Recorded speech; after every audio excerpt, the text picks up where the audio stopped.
Hello সবাইকে। তো ঘুম থেকে উঠলাম, উঠেই দেখো আমি এক বাটি নিম পাতা নিয়ে বসলাম। নিম পাতাগুলো কিছুটা শুকিয়ে গেছে, কারণ আগের দিনের আনা তো, তার জন্য।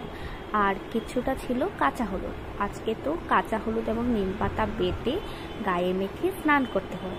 এগুলো করলে অনেকটা রোগশোক দূর হয়। তো সেভাবে আমি ভাবলাম সকাল সকাল আমি এটা বেটে নিই, সবারই তো স্নানের সময় লাগবে, তার জন্য। আর তোমরা তো সবাই জানো আমি অনেক দিন হলো একদম ব্লগ দিতে পারছি না। অ্যাকচুয়ালি আমি খুব বিজি ছিলাম, সোনার অন্নপ্রাশন ছিল, সবটাই তো করতে হচ্ছিল একা হাতে। আমার হাজব্যান্ড যদিও ছিল, তবুও তো করতে হচ্ছিল সব কিছু। তাই আর কি অনেকটাই আমার শিডিউলটা উল্টোপাল্টা হয়ে গেল। So sorry for this. তো ভালো করে আমি কিছুই দিতে পারছিলাম না। তো ফাইনালি আমি আজকে আবার স্টার্ট করলাম, তোমরা সবাই পাশে থেকো। আর অ্যাকচুয়ালি কিছুটা আমি ভিডিও দিয়েছি অন্নপ্রাশনে, আরও কিছুটা আসবে, তোমরা সবাই দেখতে পাবে। তো এই দেখো, বলতে বলতে আমার সর্বসিদ্ধি বাটা রেডি হয়ে গেল। এটা এখন সবাই মেখে স্নান করবে, স্নান করে তারপর সবাই খাওয়া দাওয়াও করবে। তো আমি স্নান টান সারলাম, সেরে আমি রান্নাঘরে গেলাম। তো আমরা দু যা মিলেই রান্না করেছি আজকে। তো অ্যাকচুয়ালি এই সময় আমার ছোটো যা ছিল ঠাকুর ঘরে, তো আমি রান্নাটা চাপাতে রান্না করে প্রথমে গেলাম। তো আজকে তো আমাদের নিরামিষ, সবারই নিরামিষ চৈত্র সংক্রান্তিতে।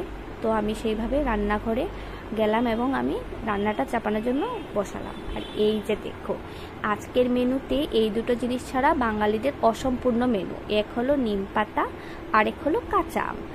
তো এই নিম পাতা তো থাকবেই পাতে, সঙ্গে কাঁচা আম।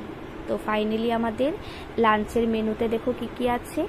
নিম পাতা ভাজা, করলা আলু ভাজা, মিক্স ভেজ, লেবু লঙ্কা, টক ডাল, আর সঙ্গে আছে কোফতা কারি, কাঁচকলার কোফতা কারি।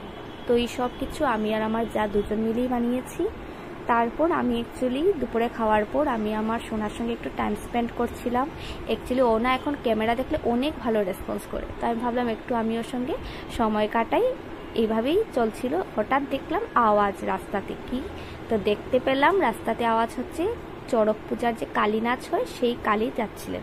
তো আমরাও সবাই দেখছিলাম, তোমরা সবাই দেখো। আমার কাছে আছে ভিডিওটা, তো আমি শেয়ার করলাম।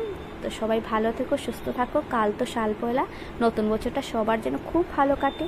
সবাই আমাকেও আশীর্বাদ করো, ভালো যেন থাকি।